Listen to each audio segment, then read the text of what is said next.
Le second candidat est un peu plus vieux, il a 28 ans. Il s'appelle Joachim Pinto. Et lui, il est de Saint-Maur-des-Fossés. Et sur la première ligne de son CV, il marque 2015, HEC Paris, meilleure école d'Europe. Et tu te dis, le mec, on n'est jamais mieux servi que par soi-même en même temps. Hein, ça lui a coûté suffisamment cher. Et donc, il s'est dit, j'ai quand même droit, meilleure école d'Europe.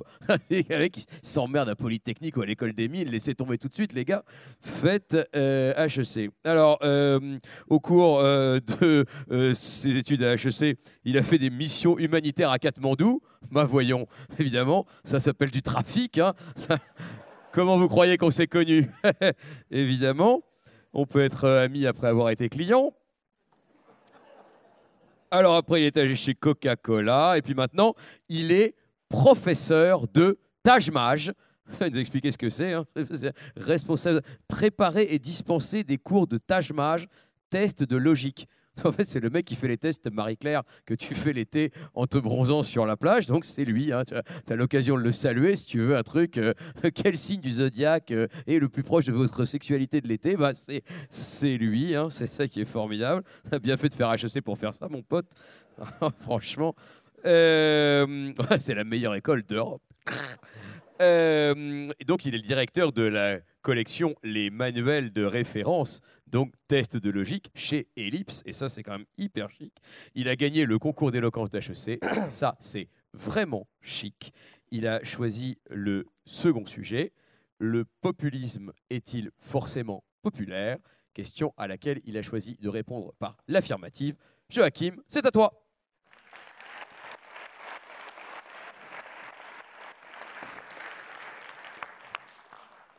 Je ne pensais pas avoir un jour à le dire, mais merci Bertrand pour cette introduction. Peuple de Berrier, cher secrétaire de la conférence, cher Bertrand, chère Florence, quel plus bel endroit que les Champs-Élysées pour parler de la banlieue. Sans doute les avocats ici présents auraient-ils été trop dépaysés si la séance s'était tenue au-delà du 8e arrondissement? Qui de mieux que vous, cher secrétaire, qui ne connaissent de la banlieue que leurs clients, pour parler des problématiques des départements limitrophes du périphérique. On a évoqué tout à l'heure la destruction potentielle du périphérique, et d'ailleurs, Bertrand, j'ai une question à vous poser. Pourquoi est-ce toujours moi qui ai le sujet le plus pourri lors des concours d'éloquence? Quand Bertrand m'a appelé hier soir,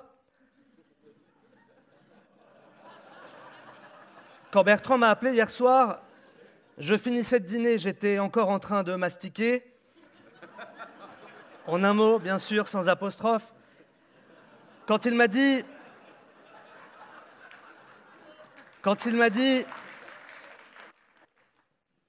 J'étais en train de mastiquer, donc quand il m'a dit « Il y a un sujet bien marrant, bien sympa, faut-il détruire le périphérique ?» 24 heures plus tard, nous y voilà. Le populisme est-il populaire? Vous vous êtes rattrapé, Bertrand, en me dévoilant le nom de l'invité, Florence Aubenas. Et je tiens à te dire, peuple de Berrier, que j'ai eu l'occasion plus jeune de visiter Florence. J'ai contemplé, Florence, vos églises, vos ponts, vos cloches et surtout votre jardin. Vous avez été, Florence, en quelque sorte, le berceau de ma Renaissance. Florence, je sais que vous me remettez, je me suis fait toute l'Italie. Je me suis fait toute l'Italie. Je suis celui qu'on appelle Dominique Toscane.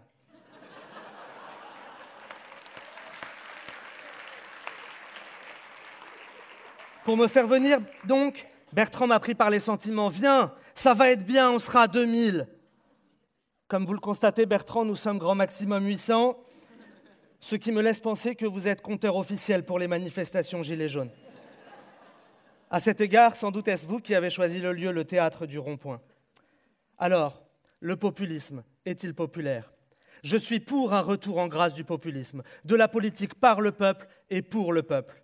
Le mot populisme est trop souvent accusatoire, disqualifiant ou offensant, injurieux, outrageant ou insultant. Il dénonce une certaine manière de faire de la politique. On décrit le populiste comme celui qui ment, qui nie l'évidence, qui stigmatise ici ou discrimine là. Mais au fond, que reproche-t-on aux populistes? De défendre des causes? De parler au nom du peuple, au nom des faibles? Aurait-on perdu la tête? Si le populisme rencontre un écho partout dans le monde, sans doute est-ce parce que les causes défendues semblent légitimes aux yeux des électeurs, du moins plus qu'à ceux des commentateurs. S'interroger sur l'indépendance de la justice, le rôle des médias, la corruption, la gestion des finances publiques, est-ce cela être populiste? Dire que les choses pourraient aller mieux, est-ce cela être populiste? Si oui, alors insulte-moi, peuple de Berrier, je suis ton populiste, je suis ton tribun, je suis l'émissaire que tu attendais. Peuple de Berrier, si pour t'en convaincre, il faut se vêtir en conséquence, alors je me vêtis en conséquence. J'attire votre attention sur le fait que l'acception du mot populiste peut varier selon les époques. Dirait-on de Coluche, qui toute sa vie a défendu les sans-dents, que c'était un populiste? Dirait-on du combat de l'abbé Pierre qu'il était populiste? Le combat de certaines, ici présentes, pour la liberté d'informer, même en temps de guerre, est-il un combat populiste? En les listant, on voit bien que ces combats ne sauraient être qualifiés de populistes, car implicitement, on attribue une légitimité aux causes citées précédemment. Liberté, justice, égalité. Si la cause est juste, alors celui qui la porte ne saurait ne pas l'être. Le populisme pose donc la question fondamentale de celui qui profère l'insulte. Qui est cette personne pour juger telle cause noble ou telle autre qui le serait moins? Pensons que si on ne dit pas les choses, alors le sentiment de malaise se diffuse. Le populisme a-t-il au moins le mérite de mettre les sujets sur la table, là où les autoproclamés démocrates les balayent d'un coup de Weston sous le paillasson? Le populisme est vital en démocratie, car les idées non vocalisées sont impossibles à combattre. C'est parce qu'elles sont prononcées en meeting, écrites sur des tracts, que les idées peuvent être débattues et contrecarrées. L'expression est salvatrice, le silence est destructeur. Je le clame haut et fort, peuple de Berrier, ce qui n'est pas dit tue. Ce qui est tu, tue. Et oui, en le disant, j'entre dans la danse. Je le dis d'autant plus haut et d'autant plus fort que, comme d'autres l'ont dit avant moi, la démocratie est le pire des régimes, à l'exception de tous les autres. Churchill. Ou comme le disait la grande féministe du XXIe siècle, « Allô? Non mais allô quoi? T'es démocrate et t'aimes pas le peuple? Non mais allô quoi ?» Dois-je te rappeler, peuple de Berrier, que l'aristocratie a mené à la révolution, la dictature à des génocides? Disons-le franco, il n'y a pas de régime idéal.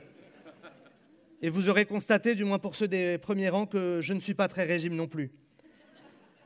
J'ai tôt compris par mes grands-parents que le régime Ducan n'était pas un si bon choix. Le régime Ducan n'était pas un si bon choix, disais-je. Trop de gaz, vous dirait mon grand-père. Toujours sur le thème du régime, Florence, j'ai cru comprendre que vous étiez plus l'otage que l'étage. Plus généralement, Florence, c'est tout votre régime alimentaire qui s'est transformé. Fini les salades de roquettes et les dîners entre acmis. Désormais, Florence, c'est fromage et désert. Reprenons.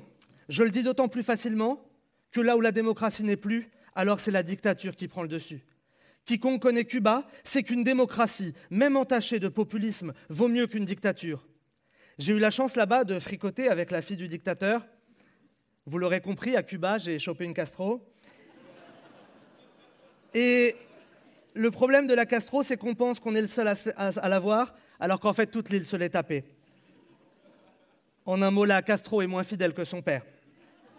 La Castro a même touché Ernesto Guevara, populiste de son État, ce qui toute sa vie lui valut son surnom de Che. C'est pareil partout, ne nous acharnons pas sur Cuba, c'est pas pour lui tailler un costume, mais l'école Mao, qu'on évoquait tout à l'heure, c'était pas mieux. Mao Tse-tung n'était-il pas à cet égard, comme moi, un jaune rouge de colère, un jaune révolté? Au Portugal, Salazar, et si je l'avais en face de moi en pareille situation, je lui dirais « Tu t'égares, Salazar. Entamons une correspondance, il va falloir changer de ligne. » La dénonciation du populisme n'est-elle pas une formidable forme de schizophrénie? On reproche aux politiques d'en revenir aux électeurs, de leur faire une place au grand banquet des idées. Ne nous méprenons pas, ne confondons pas populisme avec démagogie, mais rendons-lui ses lettres de noblesse, réinvitons à la table des négociations ceux qui en ont été exclus. Si on conteste leurs idées, contestons-les par les mots, dans le cadre de débats démocratiques, plutôt que par le sourire narquois de celui qui croit savoir sur celui qui saurait moins. J'aimerais aller plus loin. À mon avis, si les démocrates critiquent les populistes, c'est par jalousie. En démocratie, il ne se passe rien, c'est plat, alors que chez les populistes, ça pulse. Et je pense que si vous ne comprenez pas, c'est parce que vous n'avez pas les bases. En France, on réfléchit à arrêter le flashball pour quelques yeux crevés, simple. En Indonésie, on tire dans la foule à la calache, basique. En France, on n'arrive pas à reconquérir Notre-Dame-des-Landes depuis 10 ans, simple. En Russie, on envahit la Crimée en 3 semaines, basique. En France, les hommes politiques dégagent au moindre scandale d'évasion fiscale, simple. Bouteflika, lui, mourra sur le trône, basique. En France, la première dame a 20 ans de plus que le président, pas simple. Aux États-Unis, elle a 20 ans de moins, basique. En France, une partouze au Carlton, c'est 4 ans de procès, simple. En Italie, chez Berlusconi, c'est bunga bunga tous les week-ends, basique. En France, on écrit une lettre aux Français pour supprimer l'ISF, simple. Aux États-Unis, un tweet peut déclencher une guerre mondiale, basique. Pour conclure, bien que j'ai défendu le populisme, je dois vous l'avouer, Bertrand, Florence, si la politique, ça vous saoule, ça me saoule aussi. Bertrand, vous me confiez tout à l'heure, en loge, à voix basse évidemment, que niveau géopolitique, vous étiez plus, je cite, Zizikistan qu'Afghanistan. Vous étiez plus Zizikistan qu'Afghanistan et je ne peux que vous rejoindre sur ce point. Dernier point logistique, niveau rémunération pour la soirée, Bertrand, et oui, il va falloir qu'il racle Bertrand, il va falloir qu'il caboule le fric, comme on dit. Pour payer Bertrand, pour moi, Talrib, et pour Florence, Taliban.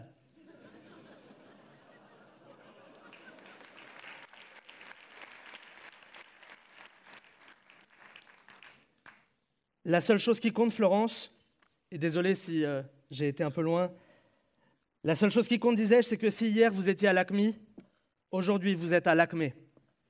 En un mot, et pour revenir au sujet qui ne m'a pas été posé, je suis pour la destruction du périphérique.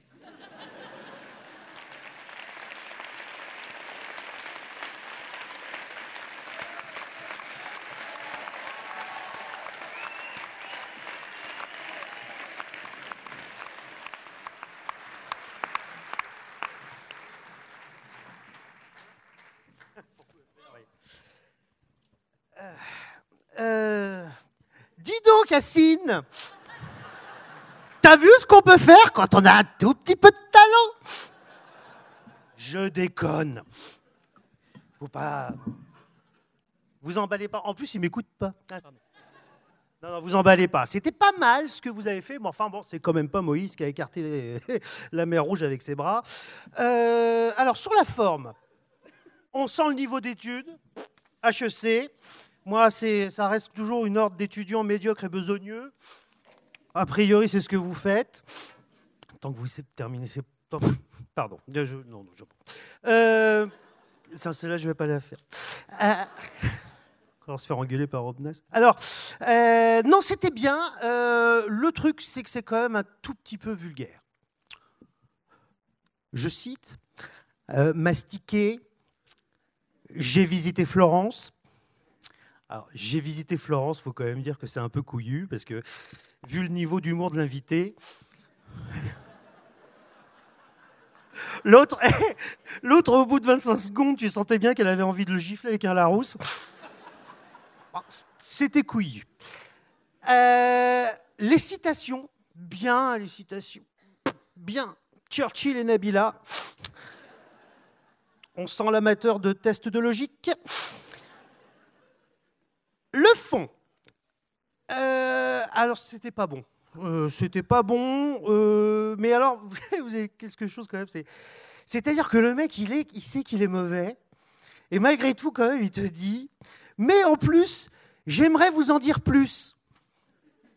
Mon pauvre ami, non, quand vous êtes mauvais, vous vous taisez. C'est plus un discours, là, votre truc, quand vous faites ça. Quand vous dites aux gens, je vais vous en dire plus, C'est plus un discours, c'est une menace. Antoine, c'est un délit, une menace. 3 ans de prison, 4 500 € d'amende. Retenez-le. Oui, non, sans parler des honoraires. Non, franchement, j'exagère, c'était quand même globalement assez beau. Ça m'a rappelé personnellement notre invité qui vous décrit la destruction d'une barre d'immeuble à la Courneuve et qui arrive à t'en faire 8 minutes. Ah, regardez comme c'est beau. Un immeuble qui tombe. Ah si, attention à tes pompes. Non, et encore, on l'a échappé belle parce qu'elle vous a pas raconté le pot après chez le maire. Tu sentais bien l'ambiance, cidre chaud, avec tout le conseil municipal qui ressemblait à des pharmaciens de province atteints de constipation. Allez, j'arrête là parce que je vais pas faire comme vous, je vais pas vous menacer. C'était c'était globalement n'importe quoi. Je pense que vous êtes quand même à une étape de votre vie, mon petit garçon, où il faudrait faire un bilan de compétences. Je retiens quand même que ça fait la 3e fois, je crois, que vous faites une Berrier. Donc, comme vous aimez les auteurs, je vais vous en citer un, pardon. Michael Jordan, c'est le basketteur. Michael Jordan m'a dit, si tu abandonnes une fois, cela peut devenir une habitude. N'abandonne jamais.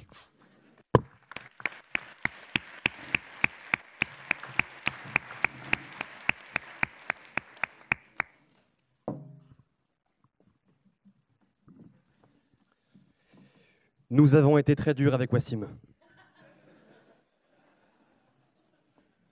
Je ne sais pas si dans tout ce flot de paroles, vous réalisez ce qui vient de se passer à l'instant. Je ne sais pas si quelqu'un a la moindre idée du miracle auquel on vient d'assister. Remets ton gilet jaune, mon amour. Je ne sais pas si vous réalisez ce qui se passe en France depuis le 17 novembre. Je ne sais pas si vous imaginez le nombre de réunions de crise qu'il y a eu à l'Élysée, les nuits blanches d'Ismaël Valérien, tout le boulot de com qui a été fait pour convaincre que les gilets jaunes sont des connards, alors que la solution était là.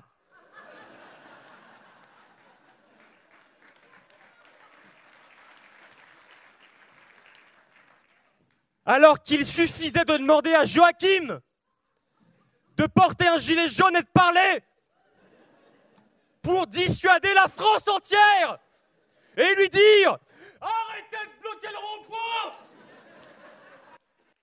Arrêtez de foutre la merde! Il raconte n'importe quoi !» Il suffisait de prendre une personne de la garçonnière de Bertrand Perrier,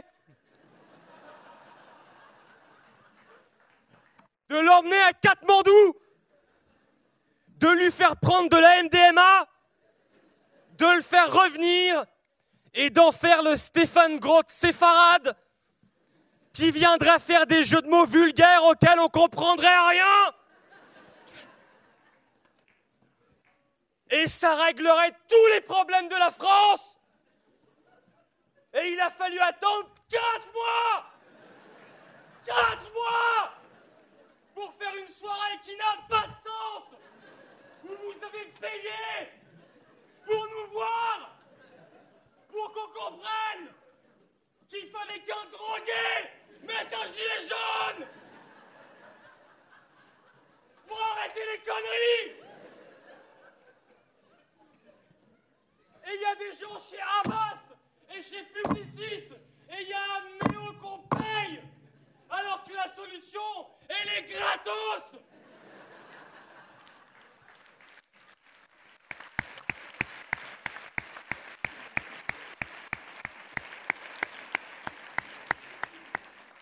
C'est vraiment un pays de merde.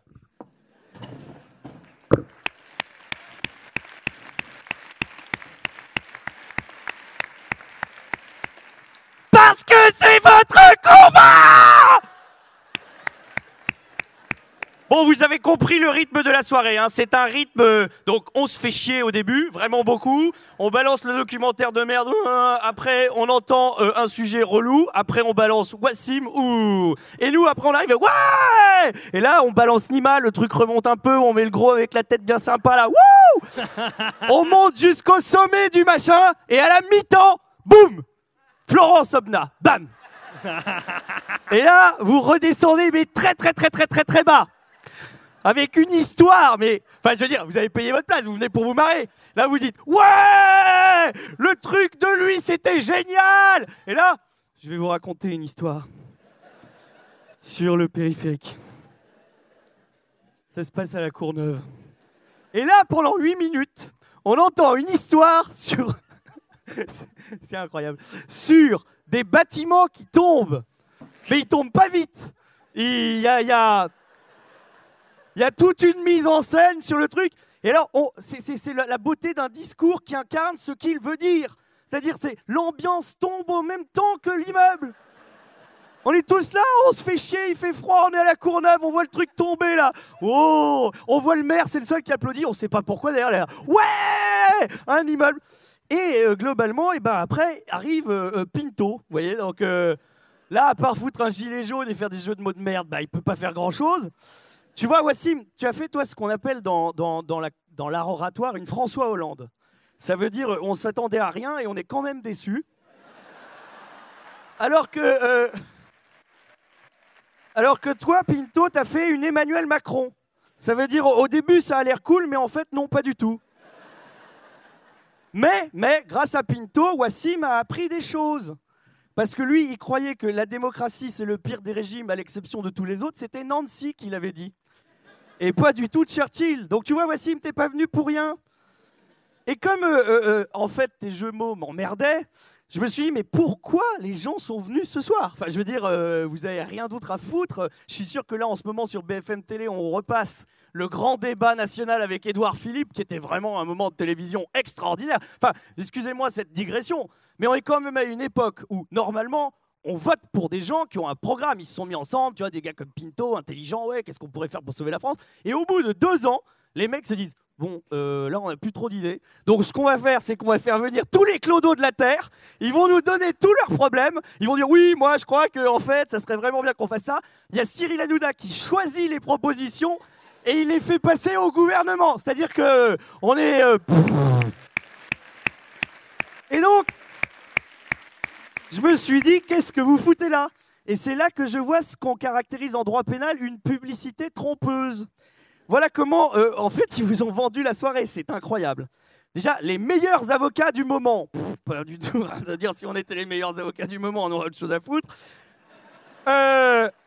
Vont s'étriper devant vous sur les enjeux liés à la banlieue. Voilà, et au territoire perdu de la République. Ça fait toujours plaisir pour les mecs qui habitent en banlieue. Hein. Et alors là, ça commence. Et c'est là que j'ai arrêté de vous imaginer comme l'orateur que vous êtes. Il y a écrit entre catch verbal et jeu du cirque. Et là, je me suis dit, ça y est, c'est le combat entre Pinto, l'Undertaker du jeu de mots, et Wassim, le Yokozuna de la culture générale. Et là, je me suis dit, ouais, oh, le coup dans la corde à linge. Et moi, pendant 3 minutes, j'étais à fond dedans. J'étais là, il monte sur la 3e corde. Et finalement, j'ai passé un plutôt bon moment en n'écoutant pas votre discours.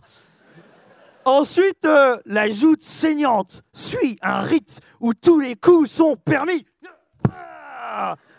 Les avocats font leurs entrées avec une invitée d'honneur devant une foule surchauffée. Ah bah bravo la parité. 2 jeunes courageux venus des banlieues. C'est le truc là, vous venez des banlieues, c'est-à-dire ces 2, on les a trouvés dans les banlieues, ils sont venus, viennent défier les avocats en prononçant un bref discours sur les 2 questions du jour super chiantes. Ces discours sont ensuite critiqués avec humour. Eh ben tiens, avec humour. Et à la fin, l'invité de prendre, si elle le souhaite, elle n'est pas obligée, la défense des 2 jeunes orateurs. Eh ben non, hein, elle vous défend pas les gars, elle parle de la Courneuve.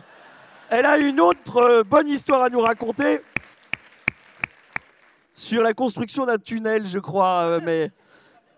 Et alors attention, à la fin, je vous donne déjà la suite, hein, à la fin, 1 ou 2 avocats. Donc là, ils sont 3, mais en fait, il n'y en a que 1 ou 2 qui vont se lever, les 2 autres, ils servent à rien. C'est la figuration, et ils viennent régler leurs comptes à leurs confrères et sauver l'honneur des candidats. Bref, Raymond Aron avait dit de la conférence que nous sommes en train de faire ce soir: je me demande comment on peut dépenser autant d'énergie autour de rien. Merci d'avoir pleinement intégré cette citation.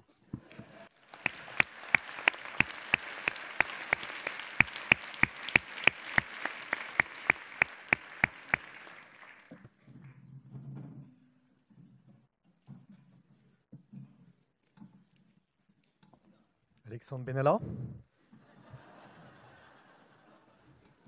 Non, indéniablement, tu as la tête de l'emploi.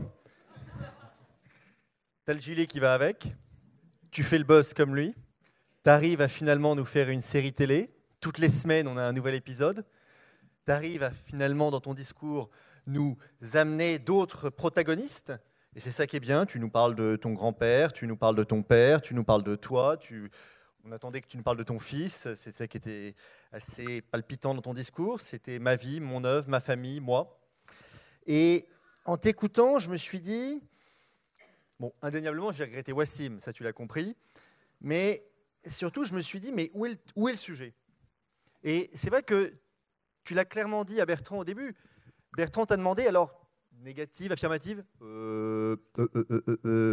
allez, oui, pour le principe, on va dire oui, mais de toute façon, le sujet, je m'en fous, il me passe largement au-dessus, je vais prendre ce sujet, mais je répondrai à l'autre, en fait, je vais me faire mon gloubi-boulga, et comme ça, au moins, je me serais fait plaisir. Et c'est vrai qu'on a vraiment senti que tu avais kiffé ce moment. On s'est dit, là, honnêtement, Alexandre Benalla, ce soir, il donne tout. C'est pas une affaire de passeport, c'est pas une affaire d'écoute ou wesh, je vais dire finalement à mon pote que Manu, c'est tranquille. Non, là, Alexandre, ce soir, il est devant 800 personnes et il se lâche. Et quand il se lâche, il faut le voir, Alexandre, eh bien, immédiatement, il va droit au but. Il nous l'a dit avec Florence, il ne s'embête pas finalement avec les préliminaires, il va directement à son objectif. On l'a compris quand il parlait de son grand-père, il ne s'embête pas à tourner autour du pot, il va directement dans le camp. À chaque fois, c'est fin, c'est léger, c'est délicat. Et là, on imagine véritablement les scènes. Et c'est ça qui est bien avec toi, mon cher Alexandre, c'est qu'on avait un premier discours, celui de Florence Aubenas, qui finalement nous a fait revivre le 11 septembre 2001 avec le World Trade Center qui était en train d'imploser de l'intérieur. Et donc, nous avons été rassurés sur l'ensemble de ces théories exactes qui nous annoncent que ça a été une explosion de l'intérieur. Et là, grâce à toi, on a revécu à nouveau une scène improbable. C'était la scène où finalement Alexandre Benalla avait raison. Et si Alexandre Benalla avait raison? Est-ce que vous vous êtes posé la question, l'espace d'un instant? Imaginez Alexandre Benalla avoir raison, être véritablement cette personne innocente, cette personne qui ne savait rien, qui ne faisait rien, qui était là juste aux côtés de Sa Majesté pour finalement l'aiguiller, le conseiller, le protéger, mais qui ne faisait rien. Eh bien là, c'était toi, tu ne faisais rien, mais tu nous as quand même occupés pendant 12 minutes. Et c'était un véritable exploit. Tu as dit « ce qui est tu. C'était une pensée profonde, franchement, Alexandre. J'ai été moi-même assez impressionné par cette pensée. Juste après, finalement, cette belle phrase, j'attire votre attention sur le fait que l'acceptation, et là, nous avions à nouveau une phrase qui n'avait aucun sens, parce que attirer l'attention, c'est un peu compliqué. On appelle l'attention, mais on ne l'attire pas. En dehors de cette modeste erreur, j'ai aimé ton discours, j'ai ri à ton discours, continue ainsi et au prochain discours, je suis sûr que tu viendras à notre place. Merci.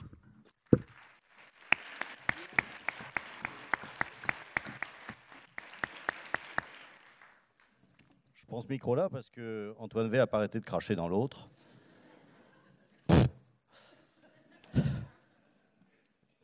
Florence, je trouve que vous avez été très sévère avec vous-même tout à l'heure. Parce que, comparé à Joachim Pipo, je vous trouve très drôle. Très. Et vous, au moins, comme Wassim, vous parlez français. Vous parlez français parce que Joachim Pipo, lui, quand il sort son gilet jaune, il dit « je me vêtis ». Je me vais. Et il se demande, et il ose se demander, pourquoi est-ce toujours à moi qu'on donne les sujets pourris? Mais le vide attire le vide, Joachim. Allô? Non mais allô, quoi. De notre côté, pour supporter ça, on aurait préféré être au vin. Je n'arriverai pas à votre niveau de calembour, pardonnez-moi.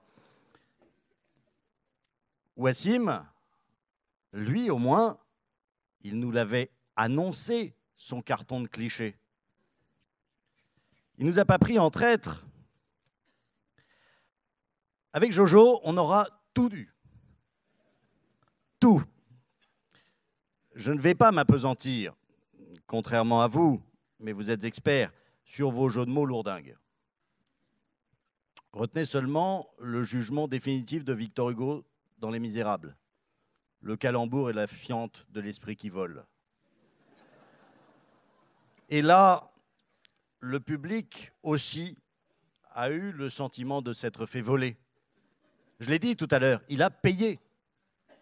Il a payé pour ça. Alors Florence, si c'est bientôt votre anniversaire, moi hier j'ai eu 20 ans de barreau. 20 ans de barreau et c'est vous dire si j'ai eu l'occasion d'en entendre des conneries. Mais ça, jamais. Jamais. Votre passage long sur Florence, une suite de jeux de mots faciles et vaseux. Alors que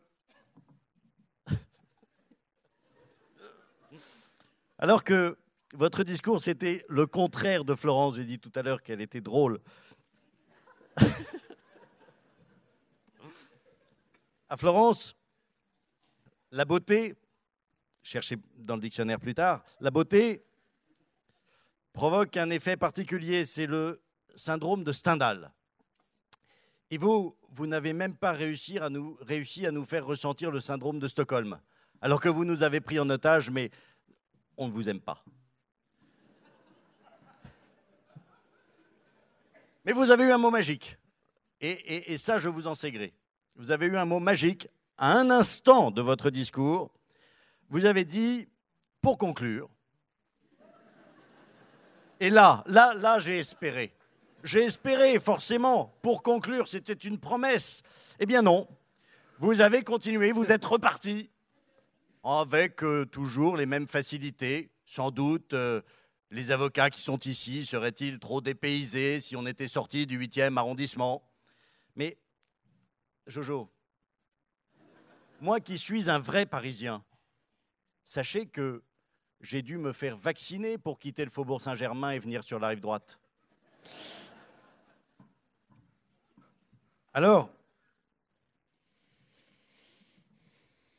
c'était la 3e Berryer, nous a-t-on dit, et on dit habituellement, pour continuer dans les clichés, jamais 203, c'est bon. 3, c'est fait. À bientôt.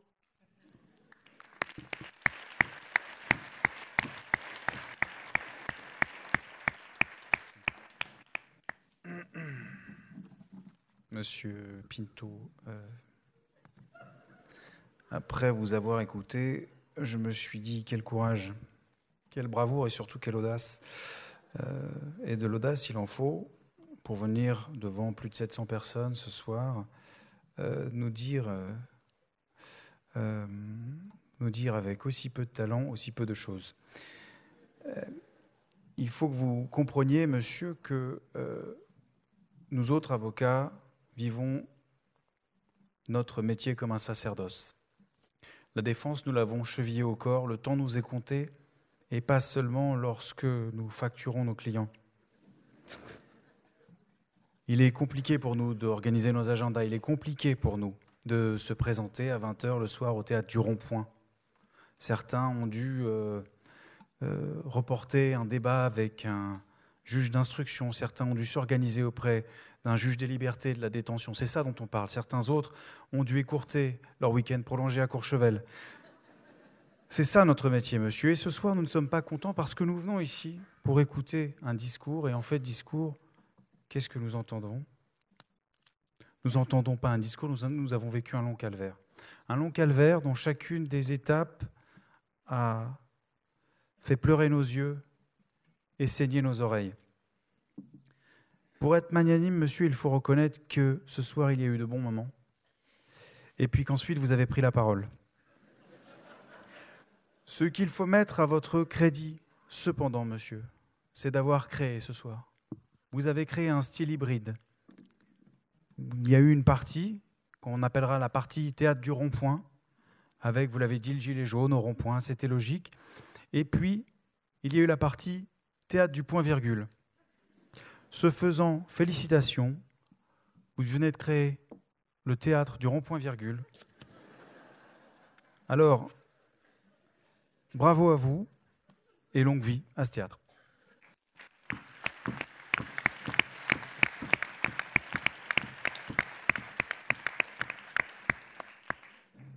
Bien, c'est un petit peu l'heure du bilan. Alors, il faut reconnaître que ce soir, tout le monde a menti. Bertrand Perrier, bien sûr, pour nous inviter. Allô, Wassim, c'est Bertrand. Tu me disais que tu voulais rentrer à Sciences Po et je me disais que ce serait bien pour toi de venir faire un petit tour de rond-point. Allô, Thomas, c'est Bertrand. On organise avec quelques secrétaires d'excellence une Berrier All-Star. All-Star mon cul, vieux fossile et zéro meuf. Oui, tout le monde a menti. Nancy a menti ce soir. Wassim, elle n'est pas restée dans la salle. Elle est partie, on l'a vu. Courir après votre discours. L'organisateur de cette soirée a menti. Soirée qui s'inscrit, rappelons-le, dans la thématique 15 jours sur les blocages français. Et pas un mot sur la lombalgie, les kinésithérapeutes et chiropracteurs apprécieront. Mon ami, mon frère, César Grenassia a menti, et plus qu'à son tour. Oui, lui qui sait qu'en amour trompe qui veut, il a beaucoup menti. Alors j'ai dit que ce soir, effectivement, j'étais venu plutôt pour les filles, et c'est vrai qu'après le passage de César, j'ai senti que les choses se corsaient un peu avec Florence. Je voulais vous dire, Florence, sur le ton de la confession, que moi aussi j'ai lu des livres. Oui, monsieur le secrétaire, moi aussi j'ai lu des livres. Moi aussi j'ai lu Zadig et Voltaire. Moi aussi j'ai lu les œuvres du métro Saint-Augustin. Donc ça ira bien avec l'étalage de la culture comme sur une tartine. Croyez-moi, Florence, vous ne perdrez pas au change. Et puisque j'en suis au ton de la confession, je dois l'avouer que moi aussi, j'ai menti. J'ai menti, feignant d'être à l'aise, alors que je connaissais la peur ultime, la peur, la vraie. La peur qui étreint celui qui, la vessie pleine, court dans les coursives alors qu'il devrait être sur scène. Et encore, j'ai dissimulé, je vous le dis, Pinto, car je prends ma charge aussi de ces mensonges de cette soirée. J'ai dissimulé lorsque j'ai perdu 7 degrés de capacité auditive entre Del Volvé, EV, Dolby Surround, bam! Oui, j'ai faim moi aussi, mais personne n'a menti autant que vous, Pinto, ce soir. Pinto de Saint-Maur-des-Fossés, l'élève d'HEC, la meilleure d'Europe. Mélange de pastéis, de nata et de tchatchouka. Le plus grand bonimenteur de Paris qui enfile un gilet jaune pour mieux refourguer ses salades. Ah, Pinto, quand vous plaidez, on dirait que vous êtes en train de nous refourguer une BM ou un nouveau forfait SFR. Pas une seconde, Pinto, pour respirer entre deux arguments. Pas un instant pour digérer chacun de vos calembours qui poussent le précédent vers la sortie, comme dans une sorte de long tunnel intestinal. Oui, intestinal, Pinto. Car on vous l'a dit, comme le disait Hugo, et après lui, Anne-Guillaume Serre, dans une sorte de succession improbable, le calembour est un paix de l'esprit.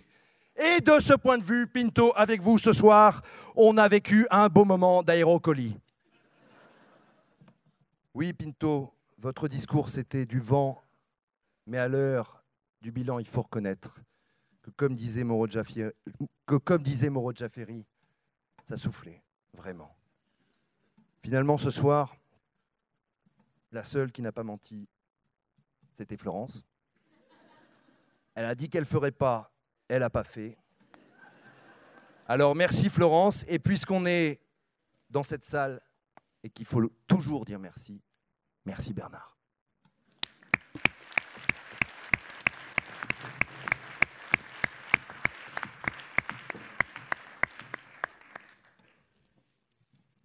Comme Gide parcourant le corps d'un jeune arabe dans la Casbah, vous avouerai-je mes tendances. Je suis moi aussi plutôt littéraire. Moins que Thomas, certes, un ami de 30 ans, espèce d'enfoiré, mais plus que Vincent Lambert. Pour moi, Florence Pinto, c'est... Non pas Florence Pinto, pour moi, Florence, c'est Sartre dans les mots. C'est l'exemple que choisit Sartre dans les mots pour faire la différence entre la prose et la poésie. La poésie, c'est l'équivoque. Florence, qui est femme, fleur et ville. Femme, fleur, ville en forme de fleur, et femme qui nous fait rêver une ville. Alors oui, Pinto, il y a aussi des fontaines à Florence. Et donc peut-être des femmes fontaines.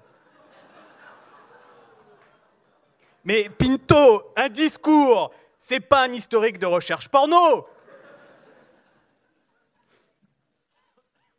On lui parle de Duras, Deauville dit-elle, Hiroshima mon amour, et Joachim vous répond, Nagasaki mon loulou, Melun peut-être, Pointe-à-Pitre ta foufoune. C'est ça, HEC. Une tête bien faite vaut mieux qu'une tête bien pleine, a dit Montaigne. Quand je regarde Joachim, je me dis qu'on va sans doute plus loin en sortant de chez le coiffeur qu'en sortant d'HEC. On attendait Pinto, on n'a vu que Pinto.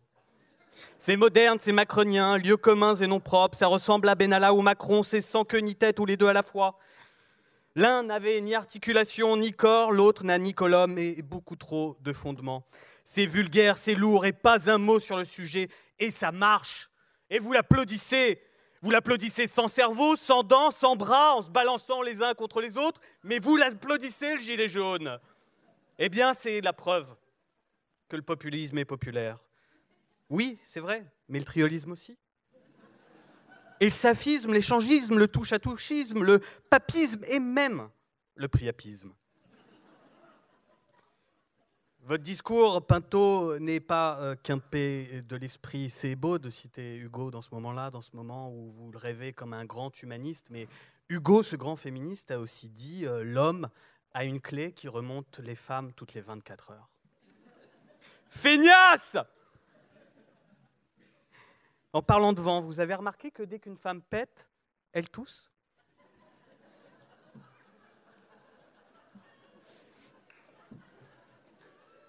Pinto, vous voyez bien que c'est facile de rire en disant des horreurs. Vous voyez bien que plus personne n'ose avoir un rhume ici.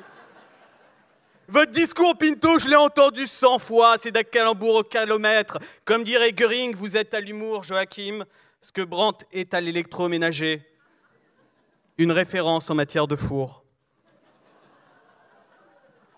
Mais un discours, c'est un propos et un sentiment, la rencontre miraculeuse d'un mouchoir sale et d'une tour qui implose au ralenti. Quelques secondes, quelques minutes, pourquoi pas, de silence. Regardons cette tour.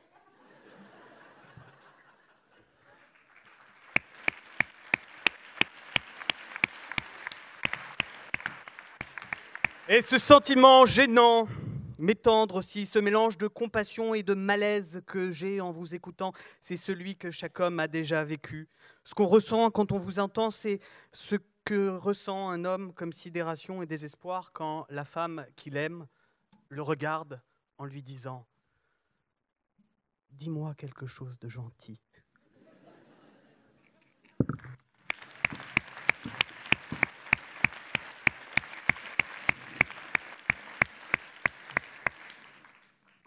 Oui, ici Bertrand P. Oui, rédac chef à BFM TV. Oui, Florence, tu m'entends?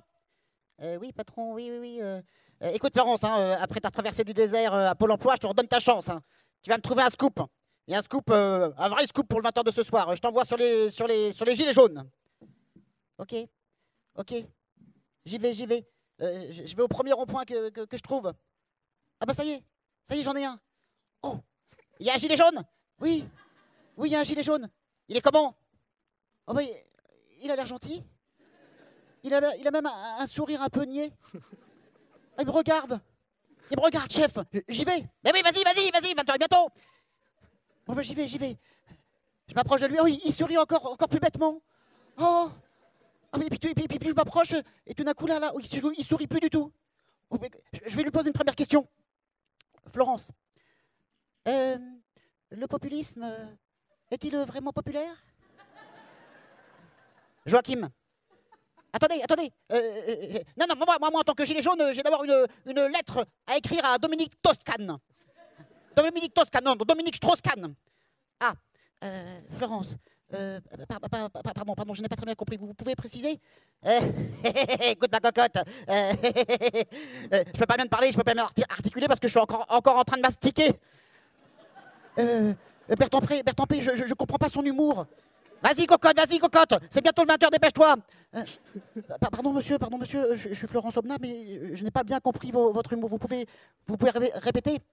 Écoute ma jolie, si tu continues, je vais te visiter Florence. Je vais te visiter. Tu vas voir. Chef, il me fait peur, je m'en fous. Non, continue. Bon, écoutez monsieur, nous n'avons pas tous le même humour. Simple.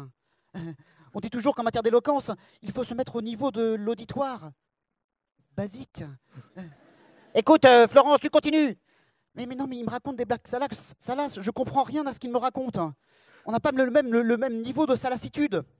Ah, ça me fait penser quand j'étais à l'instruction qu'un de mes copains, Laurent Delvolvé, on lui avait parlé de fellation et du haut de ses 25 ans, il s'est tourné vers son confrère et il lui a dit, avant d'entrer dans le cabinet du juge d'instruction, tu peux me rappeler la définition exacte du terme fellation? Eh bien là, c'est exactement pareil, Florence. Tu fais comme si tu avais compris. Bien, chef, j'y vais. Écoutez, monsieur, votre prénom? Je m'appelle Joachim, j'ai encore plein de déclarations à faire. Oui, mais vous savez, j'ai un reportage à faire sur le populisme. Est-il vraiment populaire? Vous avez un avis? Ah ben non, j'ai pas un avis. Pourquoi? Il y avait un sujet? Simple. Et il fallait le traiter. Basique. Et pas au bout de 10 minutes. Basique. Chef, c'est bon, vous avez votre captation pour ce soir? Écoute, ma cocotte, je m'appelle pas Bertrand Perrier pour rien, je m'arrangerai avec tout ça, je ferai ma salade habituelle. Alors, écoutez, au revoir monsieur Joachim. Vous savez, pour moi, Joachim, c'est d'abord et avant tout le nom du père de la Vierge Marie, donc j'ai un peu du mal à comprendre votre humour, vous ne vous êtes pas du tout adapté à mon niveau intellectuel, même s'il est bien faible. Et moi, Florence, je ne passerai pas le réveillon avec toi, Joachim. J'ai un anniversaire à fêter avec les copains. Simple. Et puis, du coup, ce soir, je quitte définitivement ton rond-point. Basique.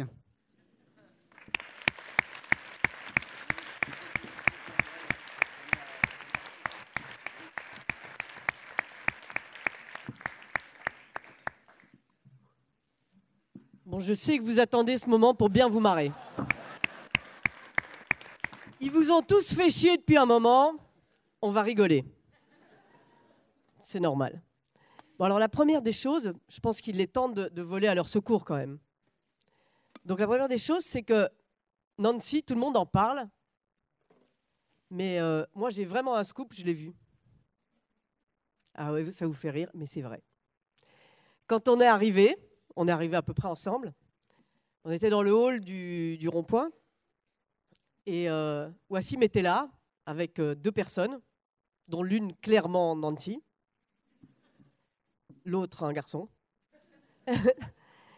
Et j'ai d'abord pensé que c'était le chef de cabinet de Mounir Majoubi, en plus vieux. Parce que j'avais eu rendez-vous l'après-midi, et il avait 15 ans à peu près. Donc je me suis dit, si ça se trouve, on se retrouve. Mais non, c'était Wassim. Et donc on est monté dans les coulisses derrière, Nancy était là, Elle était bien là. Et alors là-dessus, on a essayé de discuter, mais je me souviens, on n'est pas vraiment arrivé. Je ne sais pas pourquoi, ça n'a jamais démarré. C'est là où l'histoire devient marrante, non? Je ne comprends pas. Là, tout le monde s'arrête de rire et j'en ai pour 8 minutes. Hein. Donc voilà, donc Nancy existe, c'était pour vous rassurer. Monsieur, en revanche, j'adorerais vous défendre. Mais alors, si vous parlez de ville, je suis surtout attachée à Aubenas. Et je suis un peu déçue que vous ayez focalisé sur Florence. Et alors, au début, je ne savais pas que j'habitais à Belgique, comme on l'a rappelé, et je ne savais pas qu'Aubenas était une ville. Florence, je le savais, Aubenas, non. Et je l'ai appris un jour, un habitant d'Aubenas, que j'ai rencontré par hasard, et qui me dit « Oh là là, quelle barbe aujourd'hui ! On dirait Aubenas la nuit. » Donc vous voyez, peut-être que finalement, vous avez bien fait de choisir Florence. Donc écoutez, à part ça, sur le thème, c'est vrai que je n'ai pas appris énormément de choses. Le populisme est-il populaire? Je n'ai pas appris beaucoup plus que je ne l'ai eu par mon expérience propre, où j'ai voulu, une fois, et c'est vrai, on en a parlé, faire ce bouquin qui est de Ouistreham, où je me faisais passer pour une femme de ménage. Et alors, populisme. Je me suis dit, comment ces filles ne vont pas me sauter au cou en se disant, tiens, quelqu'un va venir nous défendre, va porter à la face de la France nos revendications, notre précarité, va porter notre parole en un mot. Et quand j'ai fini ce travail, 6 mois passés à leur côté, en me faisant passer moi-même pour une femme de ménage, sans dire donc que j'étais journaliste, je suis allé triomphalement sur le quai de Ouistreham, leur annoncer, en fait, je n'étais pas femme de ménage, j'étais journaliste. Et je m'attendais à quelques vivas. La première des choses a été de me dire, journaliste, enchanté, moi, je suis avocat à la conférence Berryer. Non, c'est pas vrai. Moi, c'est la reine d'Angleterre. Donc j'ai dit, mais si, mais moi, je vous jure, c'est vrai, etc. Oh, mais c'est pas possible, les journalistes ne s'intéressent pas à nous, pourquoi? Donc je finis par les convaincre que je suis bien journaliste. Et là, au lieu des vivas annoncés, voilà qu'on me dit, bah, écoutez, de quoi vous vous mêlez? Qu'est-ce que vous êtes venu faire chez nous? Alors je dis, mais voilà, je suis venu vous défendre, raconter, expliquer, dire que parfois il y a plus de temps de trajet que de temps de travail, qu'on est mal payé, expliquer les choses. Elle dit, et alors? On va montrer que nous, on accepte de faire ce travail et qu'on est les imbéciles. Voilà ce que ça va prouver. Et à ce moment-là, j'ai vraiment cru que j'allais passer par-dessus bord et tomber à la flotte. Populisme, pas populaire. Donc, je ne savais pas trop comment m'en sortir. Et une des filles qui était là me dit, alors moi, est-ce que de moi, par exemple, tu parles dans ton bouquin? Alors, j'ai dit, oui, je parle de toi dans mon bouquin. Et alors, tu dis quoi? Bah, je dis les choses voilà, telles qu'elles se sont passées. Il y avait eu un pot. Alors, dans ce pot, tu avais trop bu. Donc, je raconte que tu avais trop bu. Puis, on est monté sur le bateau. Après, ça s'est mal passé avec la chef. Donc, tu l'as giflé. Donc, je raconte comment tu l'as giflé. Et au fur et à mesure où je parlais, je voyais bien que je n'arrangeais pas mon affaire. Et ensuite, qu'est-ce que tu dis? Bah, ensuite, comme tu l'avais giflé, tu es redescendu sans avoir fait le travail. Et tu t'es engueulé avec l'autre en bas. Oui, alors... Je vois que c'est encore pire. Et alors, pour essayer d'arranger quand même un peu, je lui dis, écoute, j'ai pas donné ton nom, j'ai donné un faux nom dans le bouquin. Et elle s'appelait Nancy. Non, c'est pas vrai. Elle s'appelait Jessica. Et pour garder un nom comme ça, je lui dis, je t'ai appelée Marilyn. Et là-dessus, elle se tourne vers tout le monde. Et là, je me dis, ça y est, c'est là où je vole par-dessus bord. Et elle se tourne vers les autres et dit « Yes, Marilyn, c'est moi ». Et l'affaire était sauvée. Et donc, je pense que ce soir, Yes, Pinto, c'est toi. Yes, Wassim, c'est toi.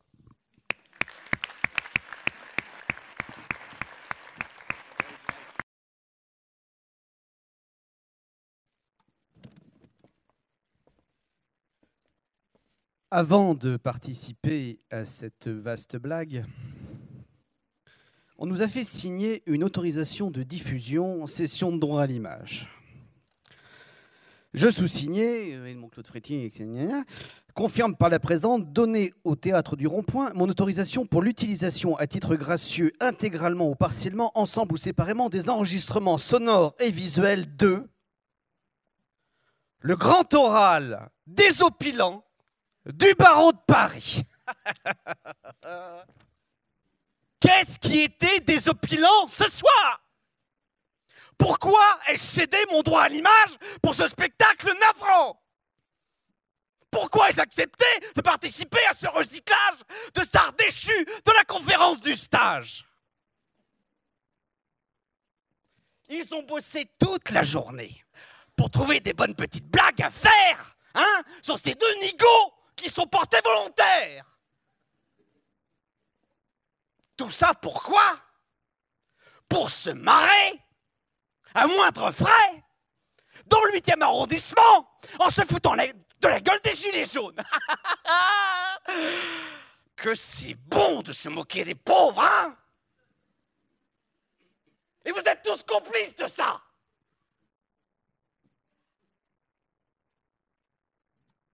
Là, on se marre moins, hein. On dirait comme un discours de Florence Aubenas. Hein. Ça commence plein d'espoir et à la fin, tout le monde se flingue. Alors, commençons par le cuistot de l'équipage, Arnaud Gris.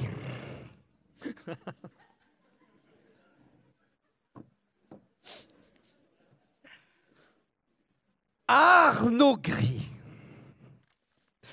C'est celui qui tombait amoureux de Florence quand elle faisait la femme de ménage. Elle avait sa petite blouse, son petit balai. Lui, il servait des nuggets et des menus enfants à 5,95 au self du ferry. Et il l'a regardé et il a décidé d'écrire à Nancy. Nancy, depuis que je sais que tu as eu cette aventure avec Wissam, je suis tombé sous le charme d'une...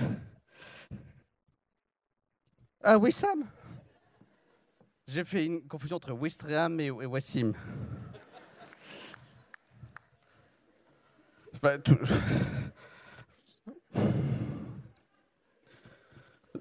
Enfin, t'aurais pu travailler à Wistreham. Depuis que je sais que tu as eu une liaison avec Wassim, j'ai décidé de m'intéresser à une autre personne que toi. Et cette personne, elle s'appelle Florence et elle fait très bien le ménage. Et j'ai appris également qu'elle était en fait une autre femme que celle que je pensais. C'est une journaliste qui a décidé, dans une période de vache maigre, d'embarquer dans Montferry. Elle a voulu tout savoir de moi. C'est la seule qui s'intéressait à mes nuggets. Pour une fois, quelqu'un me regardait et lorsque je recevais à 2 fois de la purée, elle m'a dit merci. Alors j'ai senti qu'on avait la même sensibilité. Alors j'ai voulu un petit peu l'emmener, la faire sortir, lui montrer des choses magnifiques. Et ça tombe bien parce que près du port, il y avait une tour qu'elle est dynamitée.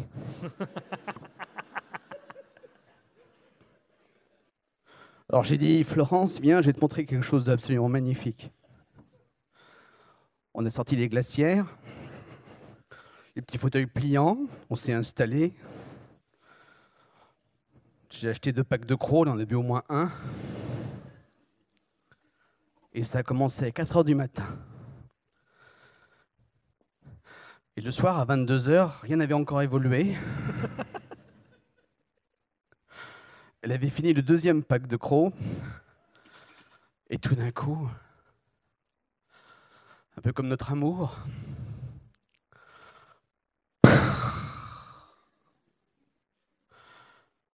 les tours sont tombées.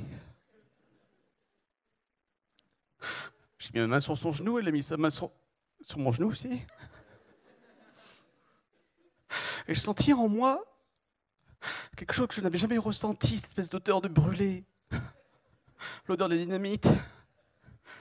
Et voilà, ça c'est Florence. Alors tu vois, rien que pour elle, je serais capable de reprendre 157 jours de captivité dans son amour. Quel est le lien par rapport à Arnaud Gray, vous dites? Je n'en sais rien. Moi je dis des mots l'un après l'autre, c'est un peu comme le discours qu'on a entendu, ça vous faisait rire, ça suffisait, non? Arnaud Gray, c'était le 11e secrétaire de la conférence en 2003, 2007. Il était avec toi, non, Wassim? C'est un peu le gardien du temple. La parole pour lui est un sport de combat. Et comment je rebondis sur ce que je viens de dire? Je dirais, Arnaud, que il est temps de retourner courir.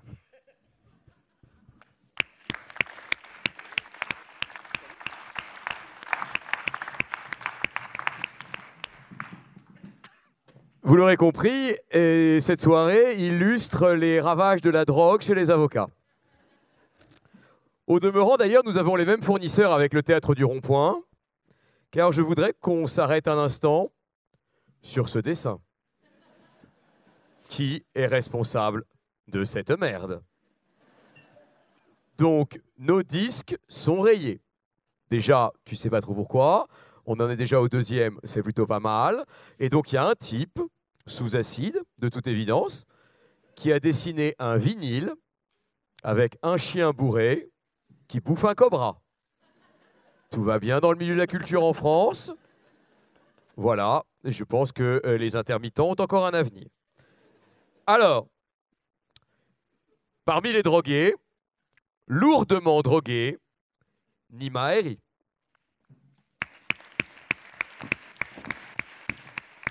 Non mais c'est pas facile, il y avait un gilet jaune, il fallait suffisait de...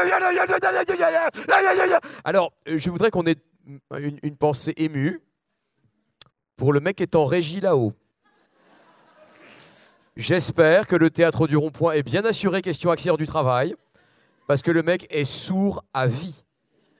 Donc, mec, il me regarde faire des gestes, tu ne m'entends pas, c'est normal. Tu fais une déclaration d'accident du travail demain, et tout va bien se passer. Le mec est complètement cintré. Alors, il a un problème avec les noms aussi. Ismaël Lémélien devient Ismaël Valérien. Bon, on s'en fout. Hein. Tout ça n'est pas très grave. Stéphane De Groot devient Stéphane Groot. Bon, c'est pas grave. L'essentiel, c'est qu'on va très fort. Alors, malgré tout, il y a eu une question autour des minorités. C'est vrai que s'il y a une minorité, c'est quand même lui, hein, Nima Eri. Et la première chose que fait Nima Eri en se levant de sa place, c'est qu'il vient piquer le micro chez nous. Il y a un basané, il vole. Mesdames et messieurs, les minorités. Voilà. Et puis après, il dit du mal de Jamy à moi. Moi qui, à mes heures perdues, et pour gagner un peu d'argent, que ma profession ne me permet pas de gagner, je fais des animations dans les supermarchés en me faisant passer pour Jamy. Et donc, je trouve ça moche. Tu vois, un Jamy chauve. Et puis, après, donc, je vous rappelle que ce garçon a été vainqueur d'un concours d'éloquence. Et la seule chose qu'il sait faire, c'est des schémas. Tu vois? Donc, alors, je vous dis, la décroissance du taux d'humour dans le discours de Wassim, c'était vraiment extraordinaire. Alors, tu nous as évoqué la question du périphérique. Effectivement, tu es tourné autour. J'aurais tellement voulu que tu t'arrêtes à la station La Muette.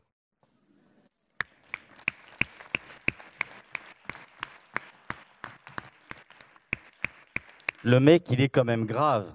Il croit qu'il y a des stations dans le périphérique. Le type qui a jamais pris le périphérique. Il est con. Alors, je ne vais pas être méchant parce que moi, je suis le dernier à passer. Je suis le plus âgé ici. Quand j'étais à votre place, c'était il y a 35 ans. Donc j'en ai vu des conneries, des bêtises, des anomalies, et nous en avons une belle brochette. Alors je vous explique quand même le travail que nous avons à faire en tant que contre-critique. Nous devons prendre chacun un de ces individus et lui massacrer la tête comme il a massacré celle des pauvres malheureux, Ouistreham qui était là, et le gilet jaune qui était là-bas. Alors, dans l'ordre, nous sommes distribués. Donc, Arnaud Gris, vous avez remarqué qu'il n'a rien pris dans la figure, hein, mais il méritait pourtant beaucoup, beaucoup, beaucoup. Alors, moi, je me charge de celui-ci. Celui-là, c'est un phénomène de foire. Le type n'est pas normal. Il a raté tous les concours qu'on peut imaginer. Et un jour, il s'est dit, je ne sais pas quoi faire, je suis un raté de la vie, je n'ai pas réussi à HEC, je n'ai pas réussi ma terminale. Il a fait avocat. Mais le problème, c'est qu'on lui avait dit, on t'accepte dans la profession, mais tu prends tes cachets. Mais les cachets, il ne les prend jamais, Antoine V. Antoine V, c'est simple, vous avez entendu ce qu'il vous a dit ce soir. Est-ce qu'il vous a parlé du discours de notre ami, là, Ouistreham? Vous n'avez rien entendu en critique. Est-ce qu'il a parlé du discours de notre gilet jaune? Mais rien du tout. Il nous a raconté pendant tout son discours ce qu'on avait tous vu. Il nous raconte, le mec, le film qu'on a vu. Il critique le film, il critique la soirée, il critique le public. Mais attends, t'as pas critiqué Ouistreham? Et non seulement il critique, mais comme il n'est pas sûr de lui, il parle pas, le mec, il braille. Vous l'avez entendu, il n'est pas aveugle, mais il braille quand même. Et il crie, et il hurle, et il monte sur la table. Mais vous croyez qu'il fait ça dans les procédures? Vous comprenez pourquoi il perd tous ses procès? Vous comprenez pourquoi Dupond-Moretti ne veut plus le voir chez lui? En ce moment, il défend des mecs qui vendaient du cheval en faisant croire que c'était de la vache. Et qu'est-ce qu'il fait pendant son audience? Mais monsieur le président, mais moi je vous le dis, les vaches et les chevaux, ça a 4 pattes tous les deux. Alors où est la différence? Voilà, voilà Antoine V, voilà. Alors qu'on se serait attendu que tu nous le prennes et que tu nous dises, dans le port d'Ouistreham, rien, tu nous as rien fait, on n'a rien entendu. Ce mec-là, il fallait le dégommer. Toi, t'as rien fait, quoi. Le public est resté sur sa faim. Regarde-les, ils ont le ventre creux, ils n'ont rien bouffé depuis des heures. Ils attendaient, ils sont venus voir du sang. Tu l'as dit toi-même, il y avait un programme. On lui avait dit, il y a des mecs qui vont s'étriper. Ils n'ont pas de tripes. Vous l'avez vu, ils n'ont rien dans le ventre. Alors lui, il est passé, mais t'as eu un bol de tomber sur ces mecs, tu peux pas imaginer. Toi là-bas, le gilet jaune, mais ils se sont focalisés sur le gilet, mais pas sur ce qu'il y avait à l'intérieur. T'as eu un bol de dingue. Ils ont déversé toute la haine du peuple qu'ils ont, parce qu'ils vous haïssent. Il faut que vous le sachiez, mais ils n'ont rien dit sur le fond. Antoine V, mais tu nous as fait un numéro là, mais de marionnette. Mais t'es vachement bien en marionnette, hein, ceci dit. En plus, comme t'es petit, t'es encore plus petit que moi. Je peux le faire, quoi. La prochaine fois qu'on vient ici, on met des trucs, tu vois, et je te fais ça, là, et toi, tu fais... Bon, en tout cas, vous l'avez compris, la prochaine fois que vous venez, quand vous l'entendez, vous huez ce mec, parce qu'il a été, ce soir, lamentable. Et après, je vous dirai ce qu'il en est des autres, mais ils n'ont pas été mieux. Je te laisse la parole pour me massacrer, ces mecs-là.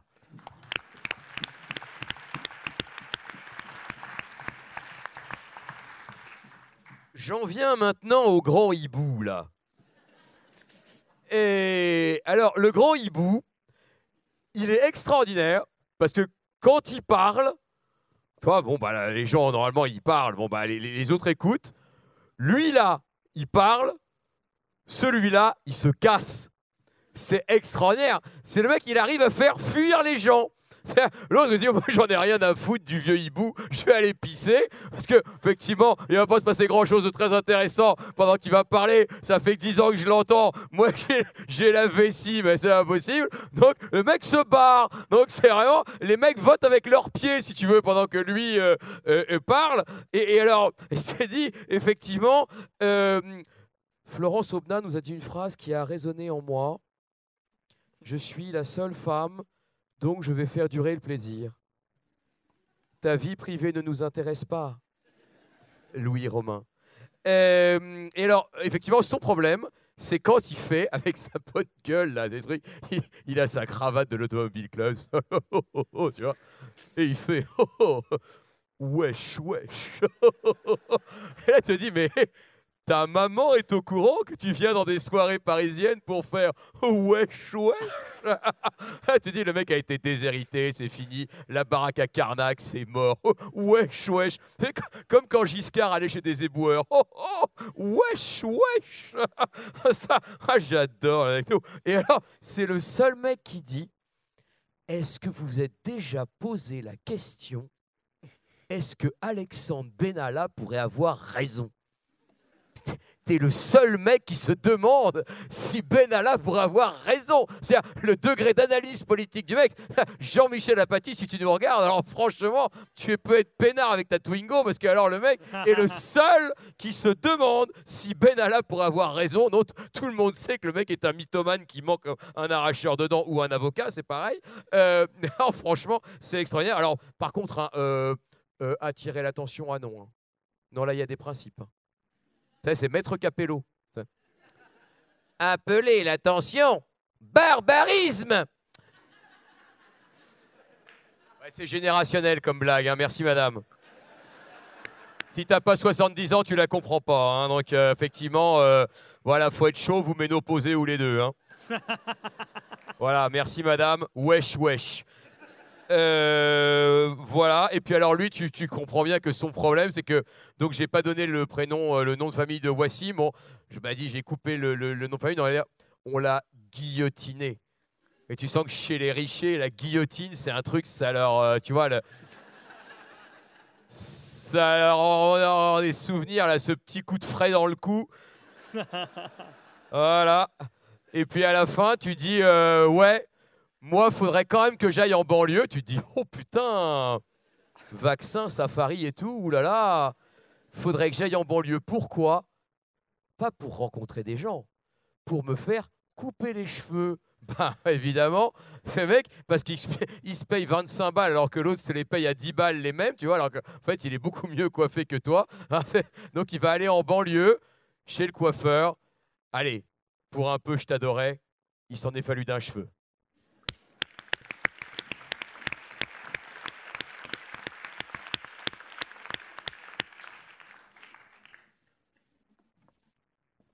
Avant que ne...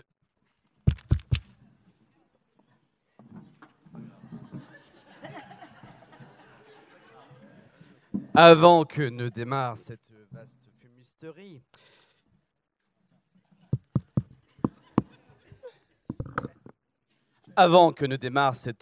fumisterie, une personne dans le public nous a dit « Heureusement qu'il y a quand même une femme à côté de Florence Aubenas ». Chère madame, je vous présente Anne Guillaume, la femme à barbe qui complète et qui permet à cette tribune d'être un petit peu moins masculine. Voilà, Anne Guillaume, sa féminité vous saute aux yeux.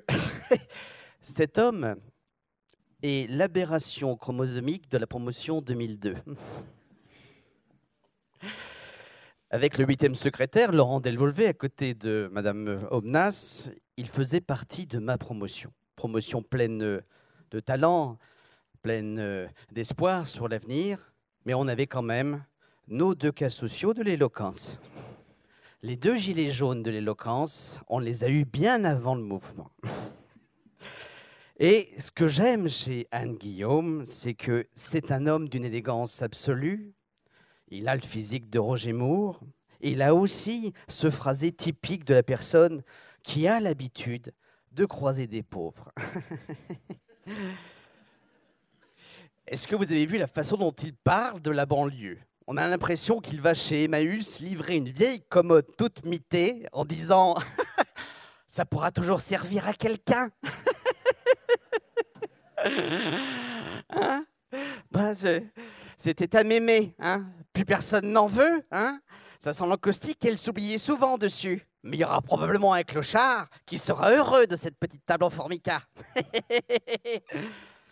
Cet homme est un officier supérieur de l'arme blindée cavalerie. À une époque où le client d'Antoine V a vendu tous les canassons de la cavalerie pour du bœuf. Cet homme est encore capable d'en monter. Ce qui suppose que peut-être le commandant Serre monte sur des vaches. Oui. Cet homme, parce qu'il est vraiment... il vient d'ailleurs, Cet homme est maître du Saint-Sépulcre. Cet homme, 3 fois l'an, se met une cape blanche et se prend pour Flash Gordon. Et il défend les chrétiens de Terre Sainte, mais en restant à Paris. C'est moins dangereux. Mais cet homme, c'est mon 5e. C'est le garçon le plus droit et le plus élégant que je connaisse en amitié. Alors, rien que pour ça, même s'il ne connaît du périphérique que la Porte Dauphine, je l'aimerais toujours.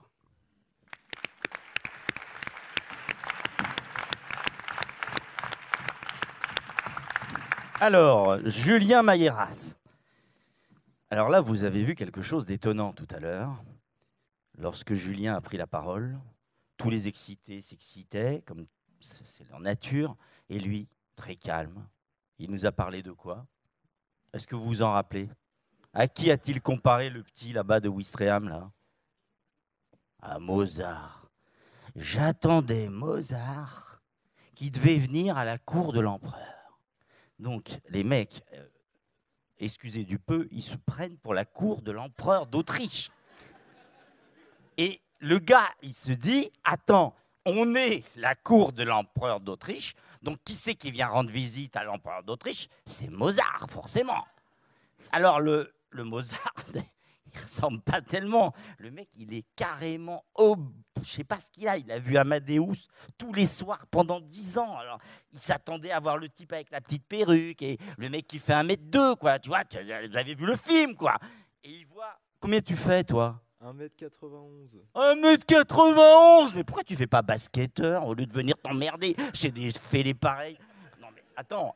Ah ouais, il y a sport dans ton truc. J'ai pigé pourquoi l'autre, il lui a dit tout à l'heure, tu ferais mieux d'aller faire du sport. J'ai pigé. Alors, donc, le gars, il s'attend à voir Mozart. Il voit le Mozart à 1m91 qui arrive de Ouistreham. Et il lui dit, je suis vachement déçu, dis donc. On n'a pas vu Mozart. Putain, mais, faut se réveiller, là. Mozart, il est mort, quoi. Et tu le savais même pas. Putain, le niveau culture. Donc évidemment, il te fait une critique comme quoi t'es pas Mozart. Eh ben non, c'était pas Mozart, mais c'était pas marqué sur l'affiche qu'il y avait Mozart. Donc il y a pas. Alors pour Joachim Pinto, alors lui, il nous a même pas dit qui c'était. Il a vu le gilet jaune tout de suite, il a vu rouge. Et alors qu'est-ce qu'il nous a dit sur Joachim Pinto? Il nous a dit, c'est un long calvaire qui a fait pleurer nos yeux et saigner nos oreilles. Vous vous rappelez de cette phrase? C'est pareil que pour Mozart. Mais avec quoi tu veux pleurer? Si c'est pas avec tes yeux? Mais évidemment! D'abord, il nous a pas fait pleurer, mais le type, il sait même pas reconnaître les organes du corps, quoi. On pleure avec ses yeux, on saigne avec ses oreilles. Bon, ça a été un peu laborieux sur ce côté-là. Et puis alors, vous avez remarqué qu'il fait semblant d'avoir du travail. Il nous a expliqué, vous voyez, nous les avocats, quand il faut consacrer 2 heures un lundi soir, on a tellement de travail, on est tellement submergé, c'est un effort énorme. Il faut qu'on revienne de Courchevel le dimanche, il faut qu'on bosse comme des... On vous a consacré vachement de temps et on n'a même pas été payé. Alors c'est vrai, je le dis, ils nous ont pas payés. Et pour un avocat, parler sans être payé, c'est presque pire pour un psychiatre d'entendre les gens parler sans être payé. Alors ça leur a fait un choc monstrueux à tous. C'est pour ça qu'ils sont dans cet état-là. Ils se disent tous, regarde, Purée, je suis là, regardez, c'est 700 mecs. Je parle pour 700 mecs à 400 € de l'heure et du mec, t'imagines le fric que je suis en train de voir passer sous mes yeux, quoi. C'est carrément indécent. C'est indécent. Donc voilà, c'était pour vous dire, il y a un gars qui est venu en croyant qu'il y avait Mozart qui allait passer. Il vient, on n'est pas à la salle Playel d'abord, donc il ne peut pas y avoir Mozart. Et puis il voit Ouistreham, eh ben, t'as voulu voir Mozart, et t'as vu Ouistreham. On est toujours dans du Brel, hein. Allez, au suivant.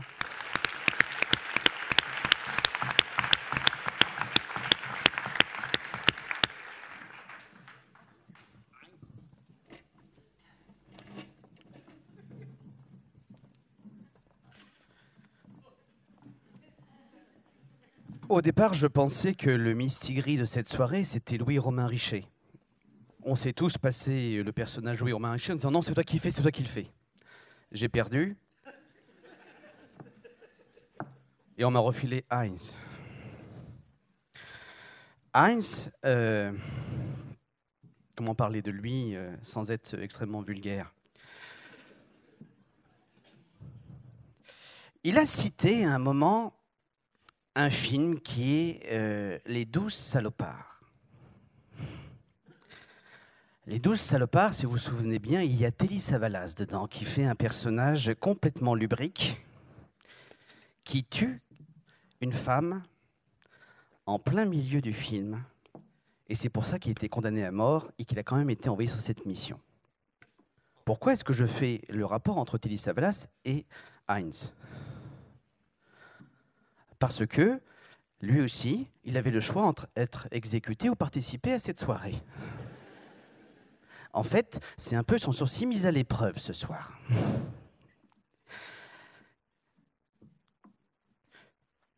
Mais qu'est-ce que je vais pouvoir raconter sur Thomas Heinz, qui n'a quand même aucun intérêt comme garçon, je dirais. Mais si, mais oh, quoi Mais viens la faire, la critique, si t'es pas content. Hein? Mais vas-y, fais le malin. Viens, monte. Allez. Alors, qui prend le micro? Qui fait rire la salle? Hein? Un volontaire. Alors, on se tait, on écrase, d'accord? On écrase quoi? On va commencer par toi, déjà. Donc, je fais les blagues que je veux. Et si elles sont pas drôles, c'est pas grave. Est-ce que c'est bien clair entre vous et moi? Alors on reprend. Cette soirée qui fait marrer tout le monde et qui est un véritable plaisir. Donc, je disais, Thomas Heinz, ce garçon talentueux, remarquable, qui nous a tous fait poiler. Alors, une blague qui a été remarquée par tout le monde, ça passe sans problème. C'est le syndicat de croque-mort. Que tous les chevelus arrogants sortent à l'instant de cette salle où je leur tends mon micro. La calvitie qui se dessine sur mon front est liée à une activité cérébrale intense, à un talent que vous n'avez pas et à des soucis que vous ignorez. Quant à Bertrand Perrier, il est né chauve. Et Serge Pérez, il y a encore 20 ans, portait la banane. Tout arrive. Alors on ne se moque pas.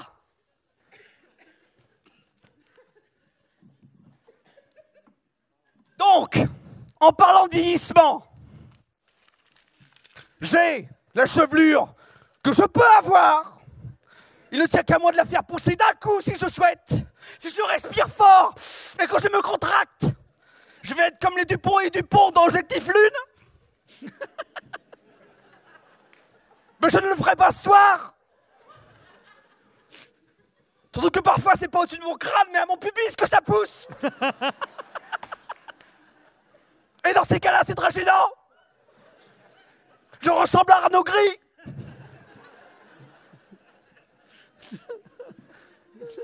Donc, je ne sais même plus où j'en suis. Il va falloir arrêter. Non! Ben non! Ben non, parce qu'on n'est pas payé, je fais ce que je veux.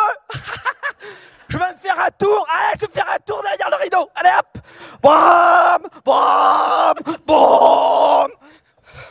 Oh, il y a des femmes à poil de l'autre côté. Attends, je retourne.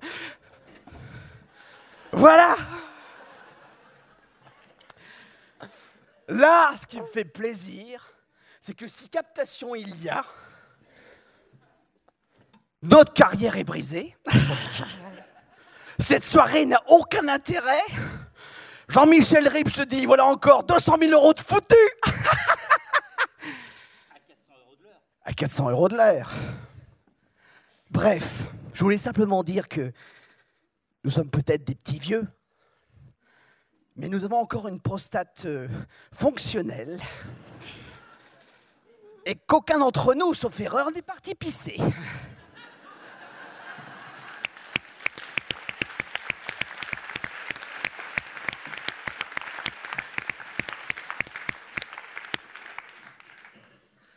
Alors Thomas, parce qu'il faut bien trouver le mot de la fin, et quel mot?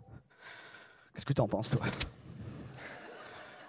Hein? Ce petit gilet jaune là, il est beau! Tu te sens pas à l'aise là, hein? Tu faisais les kékés tout à l'heure avec toutes tes blagues de cul, mais là tu sais pas quoi faire. Alors que je ferais faire ce que je veux de toi! Hein? Hein? Enlève ton gilet jaune, mais enlève-moi tout ça!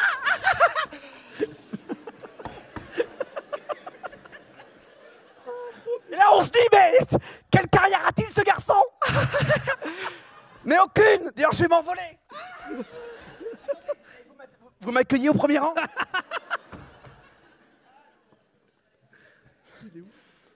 Là, Thomas se dit, mais quand est-ce que ça termine? Et vous-même, vous vous dites, mais c'est plus long que la captivité de Florence Omna. Et c'est vrai. Parce qu'en fait, le but de ce spectacle, c'est de ne jamais arrêter de parler. Je vais filer le micro tout à l'heure à Perrier, et on repart pour 48 heures. Allez, Thomas, rassis-toi. Tu es pardonné.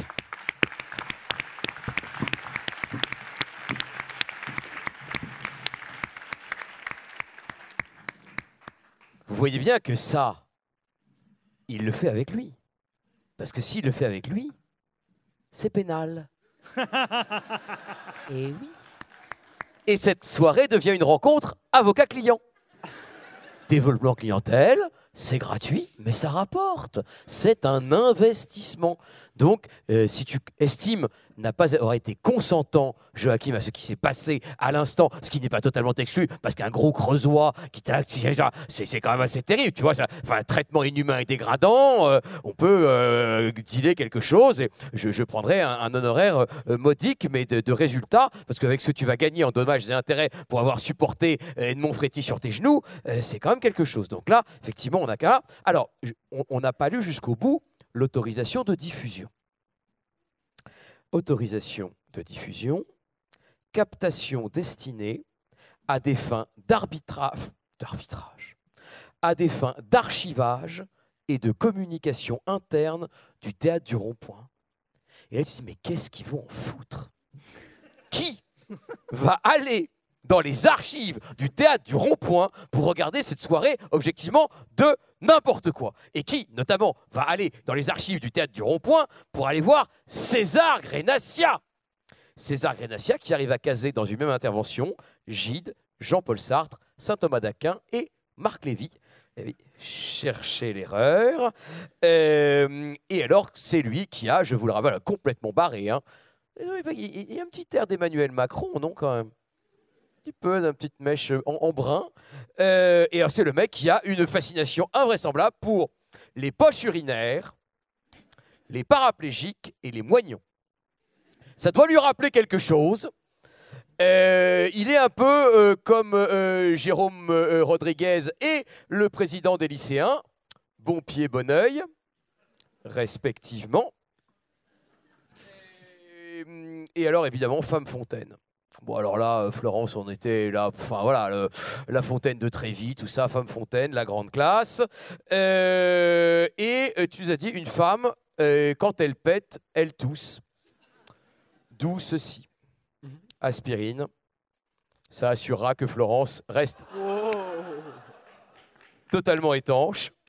C'était dégoûtant, César. C'était dégoûtant, mais que tu as quand même un talent absolument fou, même si tu es complètement dingue. Je pense qu'en réalité, c'est toi l'auteur de ce dessin. On t'a reconnu. César, évidemment, tu as parlé de priapisme. Et grâce à toi, une fois de plus, César a conquis la Gaule.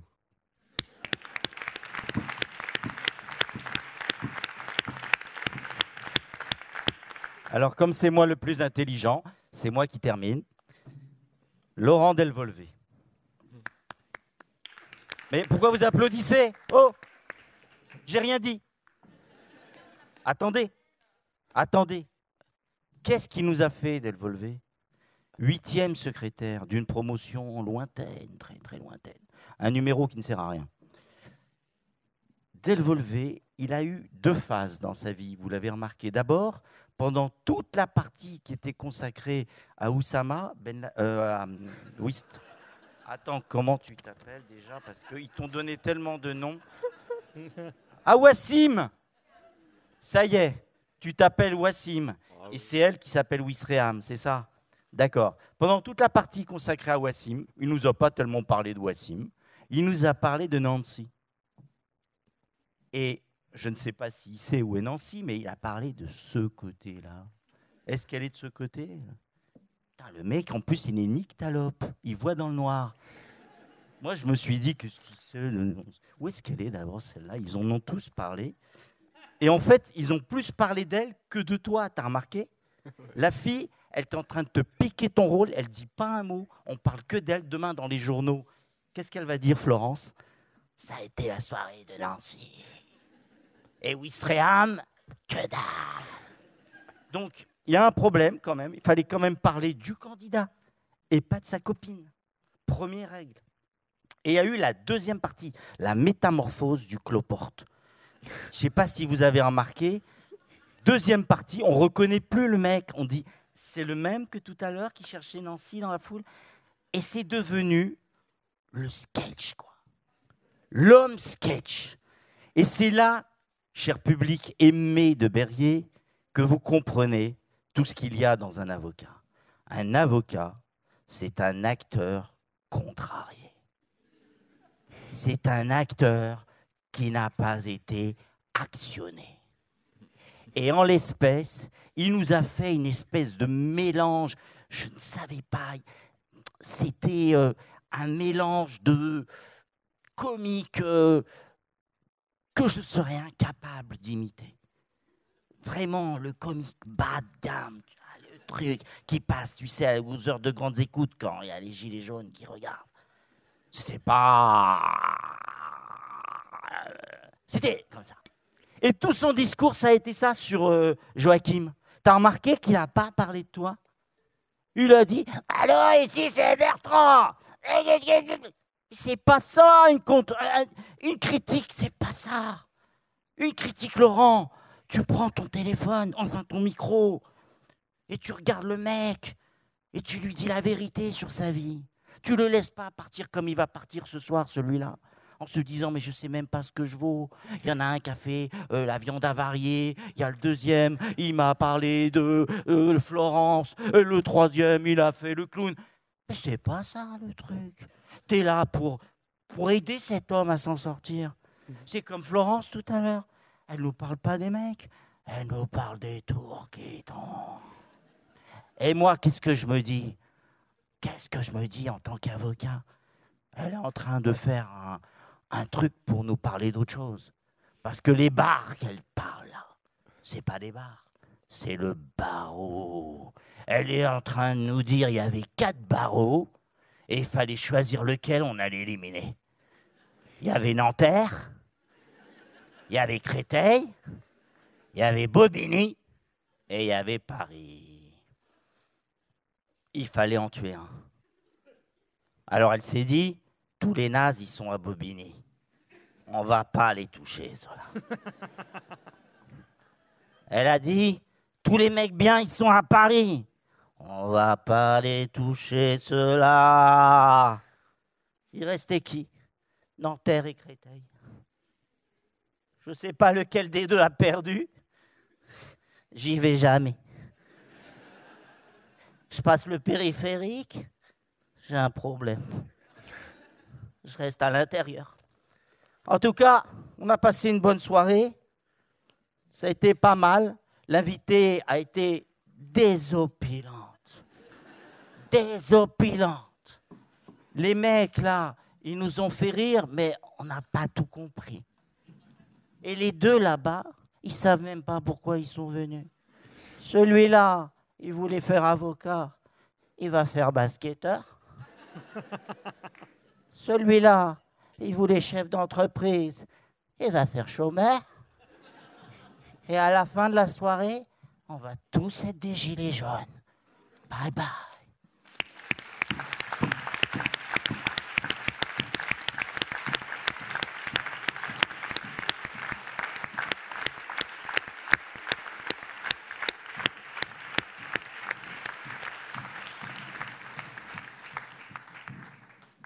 Bon, tout le monde a raconté par quel mauvais hasard il s'est retrouvé là. Pas vous, hein, de ce côté-ci. Alors, moi, on m'a dit, c'est une soirée sur le périphérique et sur le populisme. Alors, vous avez vu que je ne suis pas une marrante, hein. C'est vraiment ce qui s'est passé. Et donc, je suis arrivé cet après-midi, pensant qu'on allait faire un débat avec divers invités.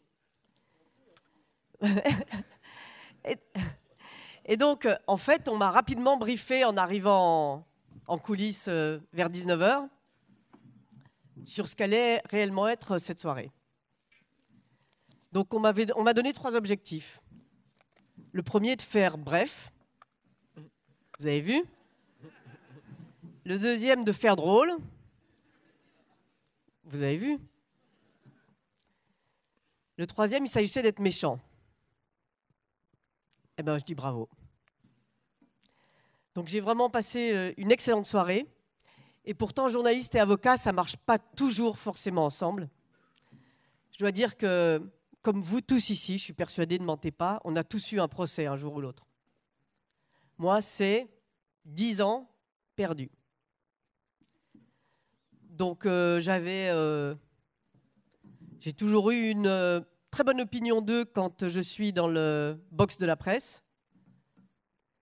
Moins bonne quand je suis de l'autre côté. Et bien, cette fois-ci, j'ai été vraiment bluffé. J'ai été bluffé parce que l'exercice est absurde. L'exercice est vain. Il n'y a aucune réponse aux 2 questions. On est bien d'accord. Personne ne sait s'il faut détruire le périphérique, même pas Nancy. Et personne ne sait si le populisme est forcément populaire, même pas Monsieur Pinto. Donc, et je pense que c'est à cet exercice-là qu'on reconnaît d'une certaine façon une œuvre d'art. C'est qu'elle vaut pour la beauté du geste. Alors, je félicite vraiment tous ceux qui y ont participé. Moi, j'ai passé un moment délicieux. Et j'espère, la prochaine fois que je vois une tour tomber, pensez à vous tous.